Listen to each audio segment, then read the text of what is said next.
Welcome back to some new malicious compliance stories, where people complied to the letter, but not the spirit of our request. I hope you had a great day.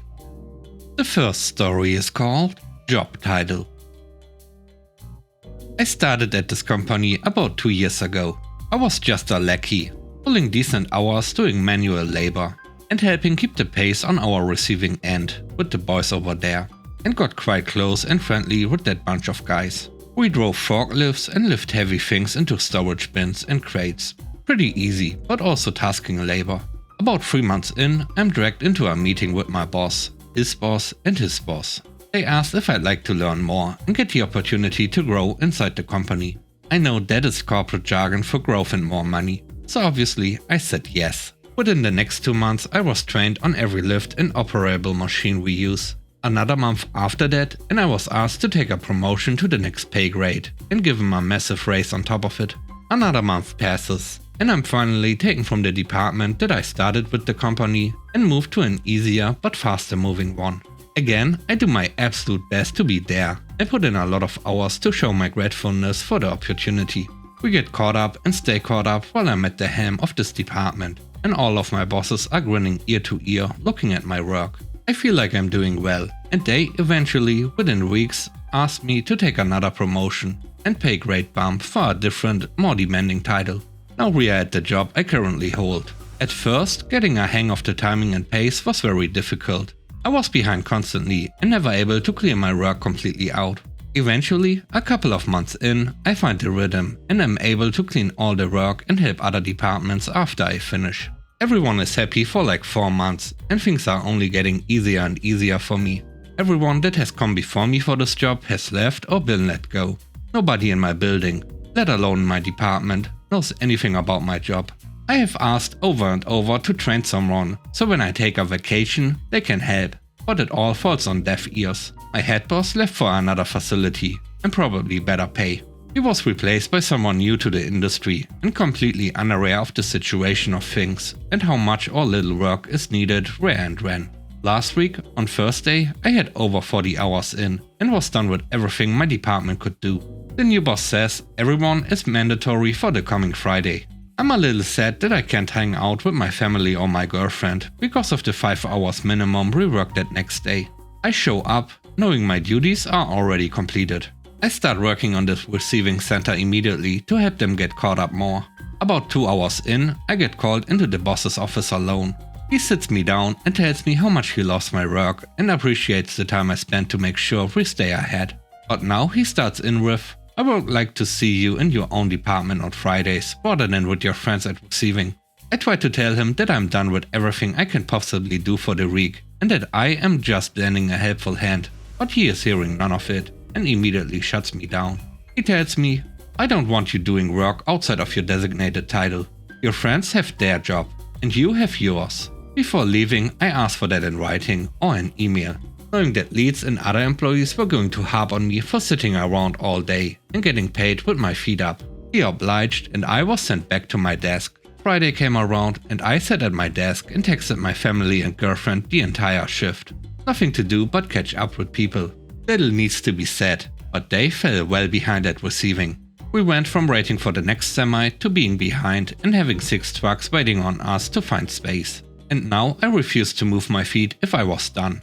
My job title was firm in its description, and my boss wanted me to stay at my department with no exceptions. The following Tuesday, I have every lead and manager begging me to ignore the new hotshot and continue to help as they are missing 2 guys. There was a sole guy up there at receiving by himself. I again just forward the email he sent me, being as he is everyone's boss, and continue to do my title duties and nothing but my title duties. I should also state that I'm transferring departments soon anyways, so I no longer care to help the current state of affairs they have found themselves in.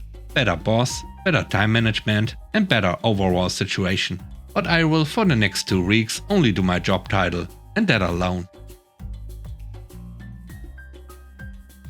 The next story is called Don't Interrupt. I'm a supervisor in a psychiatric group home. My clients are primarily older men in their 60s and 70s with complex conditions. This situation was with a late 70s client who had recently had a significant medical emergency, would follow up.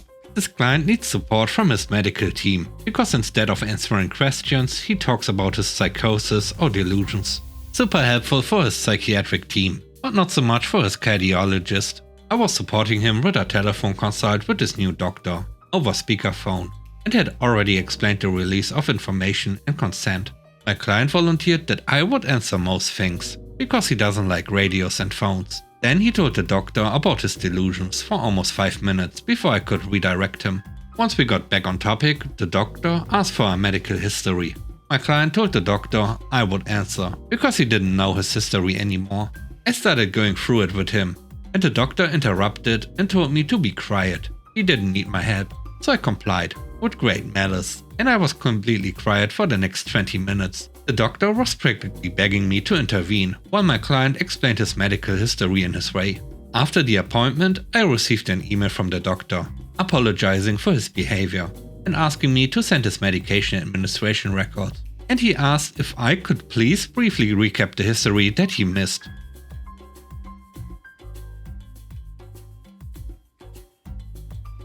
The third story is called New Job Approved. I had an employee that was paid roughly $240k per year as a high-grade level software developer for the last year or so. They are always unavailable, always underperforming. When they do attend meetings, they slip up and call people by names that we don't have in our organization at all. It's pretty obvious what is going on. Our big software company owns dozens of small software company subsidiaries. Our friend here applied as an external candidate to one of our subsidiaries for a Scrum Master position. He went through the interview process, they chose to extend him an offer. They were surprised to find out he was already in the system and contacted me about it. I explained that he seemed very distracted and unenthusiastic about his current role, and that I fully support his career change if it is what will make him happy. Transfer approved. The gymnastics involved in trying to explain how it was a mistake to people he interviewed for several hours is amazing. For what it's worth, I don't care if you have multiple jobs, as long as your work gets done.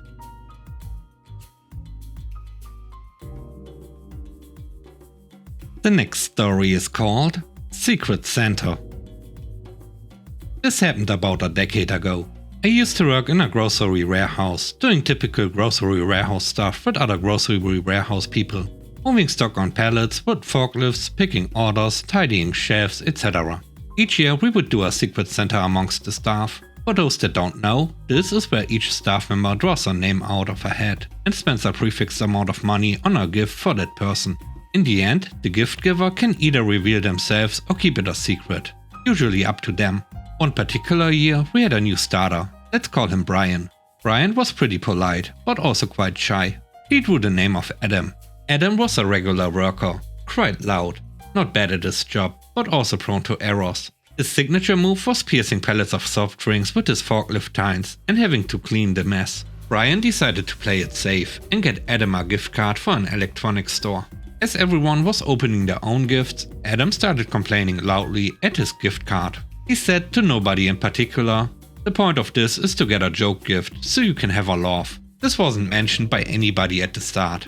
I happened to be sitting next to Brian and noticed he was visibly disheartened given he had heard what was said. Fast forward 1 year, and sure enough, I draw Adam. Remembering his comments, I was quick to figure out what to get him. A commercial grade mop and bucket set, for his soft drink spills of course. Come the day off, I watched him open his gift, saw his face turn and sat there quietly. I thought it was an okay joke gift, but maybe he didn't agree. The last story is called Blank Check. This was at Generous Motors. Every week we were supposed to have a safety and quality talk, and we were to initial the cards with our badge number. Sometimes lazy foreman would just send a blank card with safety talk at the top and quality talk atop the other. And that was all that was there for the description of the day's talks, and the foreman would fill it in later. We sometimes were given a paper on specific things to read, or sometimes just told to work safer.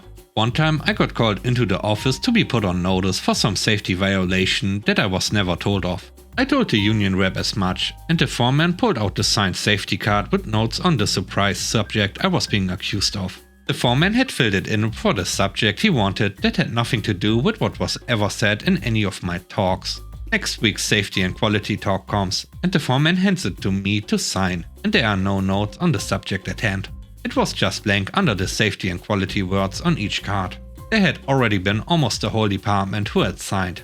After I initialed it, I drew a squiggly line across the area where there was supposed to be writing, so the foreman couldn't add anything else. So the foreman basically had useless cards signed by most of the department.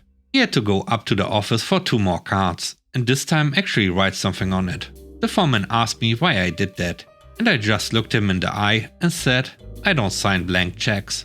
He was mad and had to go back to get new cards and go to each one of us again with the specific subject of the talk for that day.